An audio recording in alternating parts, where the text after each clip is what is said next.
Hello, everybody. This is Leona here. Today is March 25th, Wednesday. Uh, this is our last section for the nutrition workshop. Today, we will talk about sugar and salt consumption awareness. Before we start, I just want to say hi to everybody to see how's everybody's doing. And I'm home right now, practicing social distancing.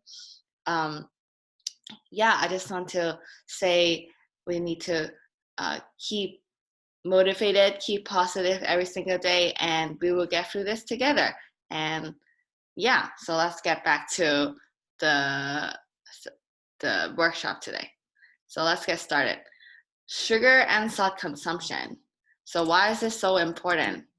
Because we all love sweets and sugary food. However, it is very important for us to be aware that consuming too much salt and sugar is bad for our health, especially bad for our heart health. Simply by reducing salt and sugar consumption can significantly avoid heart disease and other health risk factors. So why is this so bad? High sugar intake is associated with heart disease, stroke, obesity, high blood cholesterol, cancer, and cavities, whereas high sodium intake is associated with high blood pressure, which is a risk factor for cardiovascular health disease as well. And here are some statistics.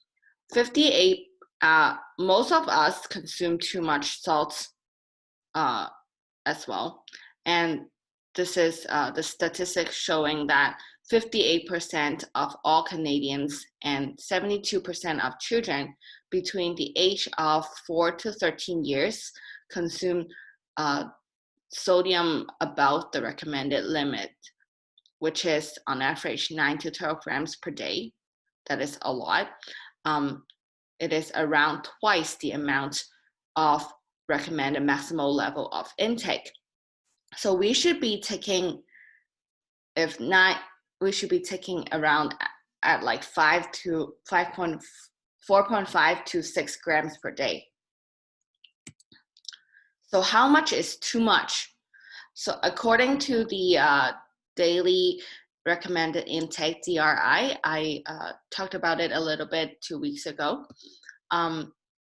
Each day, adults should not have more than 2,300 milligrams of sodium, and 35 grams of sugar, whereas children should not have more than the same amount of sodium, which is 2,300 milligrams, and 26 grams of sugar. So this is what we're told to. This is the upper limit of our daily intake for sodium and sugar. And it is very easy to overly consume this amount. It is recommended. So simply, what we can do is to look before we consume. When we go out, we can look at the food labels.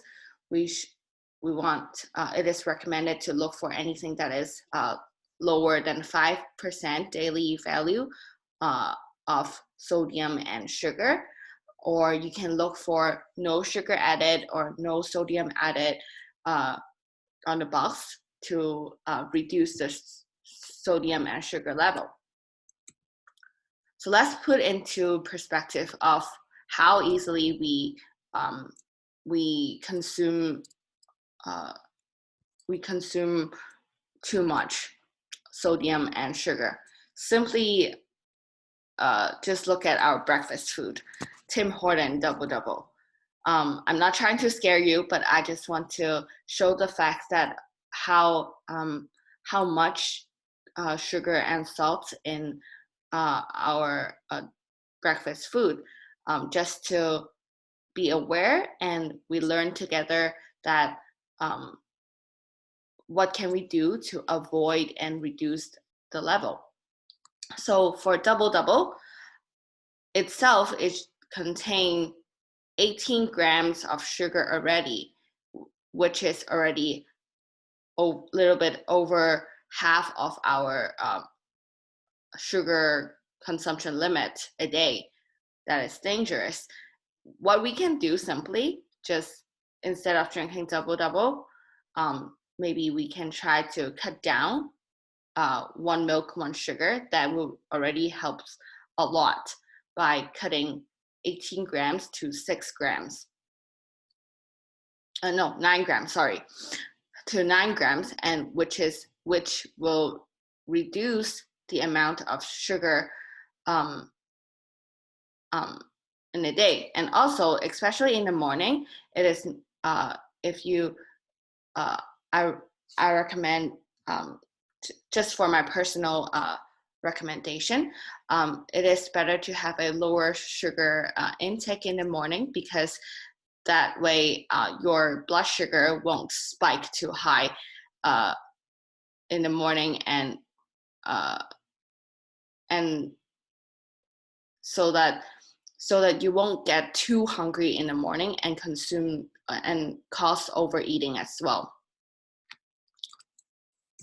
So for breakfast sandwiches contain 850 milligram of sodium, and as you can see here, it is 35% of daily value, which is super high. And this is just our breakfast. Normally, I eat Tim Hortons a lot too, but now I'm seeing the numbers and seeing how much sodium and sugar it contains in a breakfast sandwich, a double. Usually, I order a sometimes I will have a hash brown with it too, and the hash brown contains a lot of sodium and fat, so I should be avoiding that too. So simply looking at these, understanding how much sugar and sodium it contains in our breakfast food, and what we usually be aware of what we eat and what we take into our body. It's very important to it's very important for us to know where to make small changes in order to improve our health.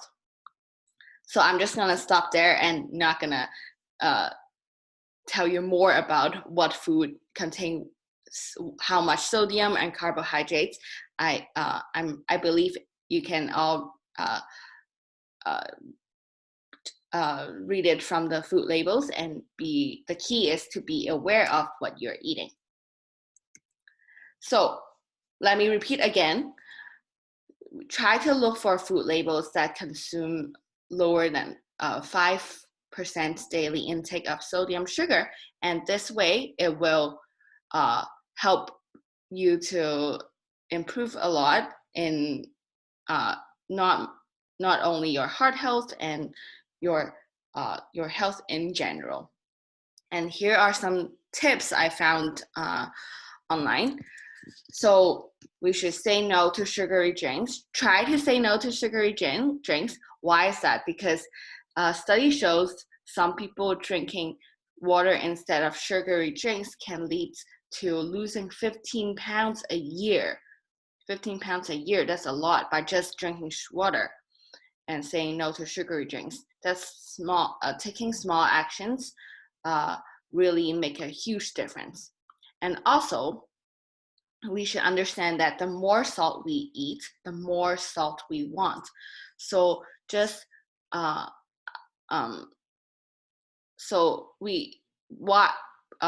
when we eat a lot of salty food, we learn to like salty flavors.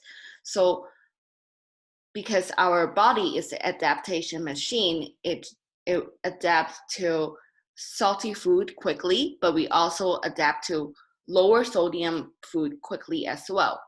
So serving foods lower in sodium can help us to learn to like foods with less salty taste too. So I don't know, have you have this experience before? Like if you stop eating salty food for a very long time and then you order a hash brown, you realize, whoa, this is so super salty.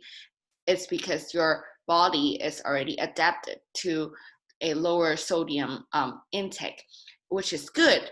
And we should keep it that way so that it can improve and prevent risk of health disease. And I would like to wrap up, and because this is a very short topic, I would like to wrap up with two videos with some tips to reduce sugar and sodium intake. So here's the first one.